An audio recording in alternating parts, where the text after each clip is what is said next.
Boss is back అన్న caption ఎంత నిజమన్న విషయం మెగాస్టార్ తాజా చిత్రం ఖైదీ నెంబర్ 150తో మరోసారి ప్రూవ్ అయింది.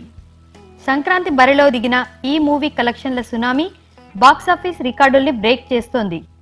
100 కోట్ల మార్కును క్రాస్ చేసిందన్న మాట తెలిసిందే అయినా తాజాగా అల్లు అరవింద్ మీడియా సమావేశాన్ని ఏర్పాటు చేశారు. ఫస్ట్ వీక్ కలెక్షన్లు ఆయన వివరించారు. 7 రోజులకు ఖైదీ వసూలు చేసిన మొత్తాన్ని ఆయన వివరించారు. 2 తెలుగు రాష్ట్రాల్లో ఖైదీ 76.15 కోట్ల కలెక్షన్లు వసూలు చేసిందని వెల్లడించారు. టాలీవుడ్లో ఫాస్టెస్ట్ 100 కోట్ల మార్కును క్రాస్ చేసిన తెలుగు మూవీగా ఖైదీ నిలిచిందని ఆయన అభివర్ణించారు. చిరు 150వ సినిమాకు వినాయక్ అయితేనే న్యాయం చేయగలడని అనుకున్నామని దాన్ని ఆయన నిజం చేసినట్లుగా చెప్పారు. అల్లు అరవింద్ చెప్పిన 7 రోజుల కలెక్షన్లు చూస్తే ఇలా ఉన్నాయి.